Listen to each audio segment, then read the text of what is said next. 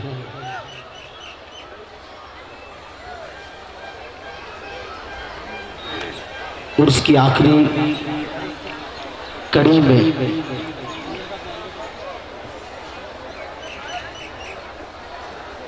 اور آخری ایام میں خاکسار رشد افضلی کو آپ کی عدالت میں حاضر کیا گیا ہے. جو کچھ اپنے بزرگان دین کی بارگاہ سے سیکھنے کو ملا ہے آپ تک رکھنے کی سعادت حاصل کروں گا. اسٹیج پر خانقاہ کے چشم و چراغ اپنے بزرگوں کی علمی وراثتیں سنبھالے اسٹیج پر براجمان اور تشریف رکھتے ہیں. صاحب سجادہ حضرت علامہ مولانا سید شاہ غلام رسول نقشبندی صاحب قبلہ بندہ فیضہم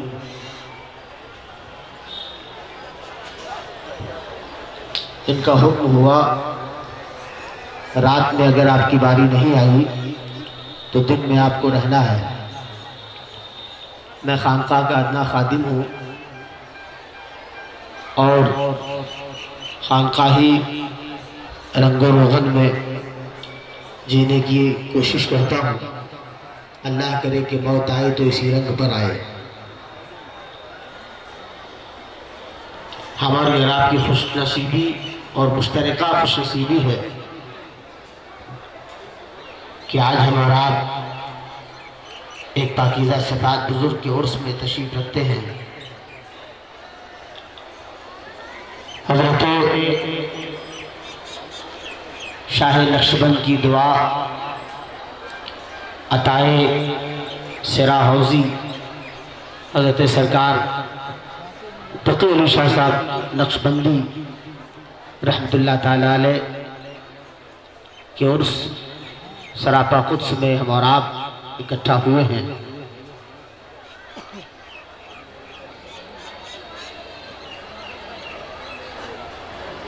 افتہ اور خزاں نہ جانے کہاں کہاں سے لوگ چل کر آئے ہیں. کتنی مصیبتوں کو جھیل کر نہ جانے کتنی صعوبتوں کو برداشت کر کر آپ یہاں آئے ہیں. اتنی مصیبت اٹھانے کے بعد بھی اگر آپ خالی ہاتھ لوٹیں گے تو یہ ہماری اور آپ کی حرمہ نصیبی ہوگی. جبکہ رات سے ہی جلسے میں اس بات کا اعادہ بار بار کیا جا رہا ہے کہ اس آستانے سے کوئی خالی واپس نہیں جاتا ہے.